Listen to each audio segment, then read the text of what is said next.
CBI के एक अधिकारी ने सुसाइड किया और उसकी पूरी खबर आप लोगों ने, मीडिया ने भी दिखाई थी कि किस तरह से एक सीबीआई के अधिकारी ने सुसाइड किया है।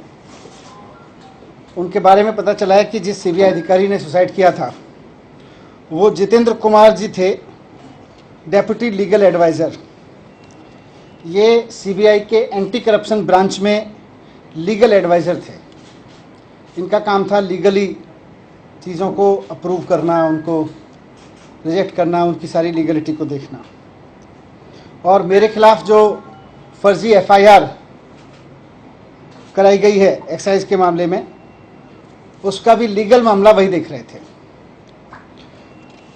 पता यह चला है कि मेरे खिलाफ गलत तरीके से केस बनाकर, ये उनके ऊपर दबाव डाला जा रहा था कि मेरे खिलाफ गलत तरीके से केस बनाकर मुझे अरेस्ट कराने की लीगल मंजूरी दें।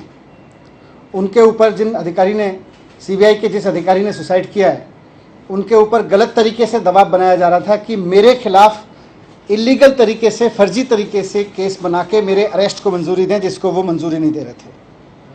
उनके ऊपर इतना दबाव था कि वो मानसिक दबाव में आ गए और उन्होंने सुसाइड कर लिया। ये बहुत दुखद घटना है कि सीबीआई के एक अधिकारी को, जिसको दिख रहा था कि पूरा का पूरा मामला फर्जी है, उसके ऊपर इतना दबाव बनाया गया गलत काम करने के लिए कि उसको आत्महत्या करने पर मजबूर होना पड़ा।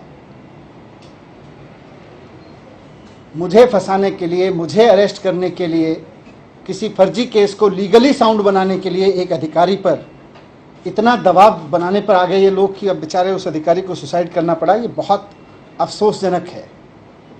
मेरी उनके परिवार के प्रति बहुत संवेदना है। उनकी असमय ठीक नहीं है। आप हर वक्त यही सोचते रहते हैं, मैं सीबीआई का इस्तेमाल कैसे करूं, मैं ईडी का इस्तेमाल कैसे करूं, मैं चुनी हुई सरकारों को कैसे गिराऊं, चुने हुए एमएलएज को कैसे खरीदूं। आप स्कूल बनाने पे कब सोचेंगे? आप अस्पताल बनाने पे कब सोचेंगे? आप महंगाई कम करने पे कब सोचेंगे? आप रोजगार देने पे कब सोचेंगे? आप केवल यही सोचते रहते हैं कि कैसे सीबीआई पे दबाव बना के चुनी हुई सरकार को गिराऊं विपक्ष की, कैसे चुने हुए एमएलएज को खरीद लूं विपक्ष के।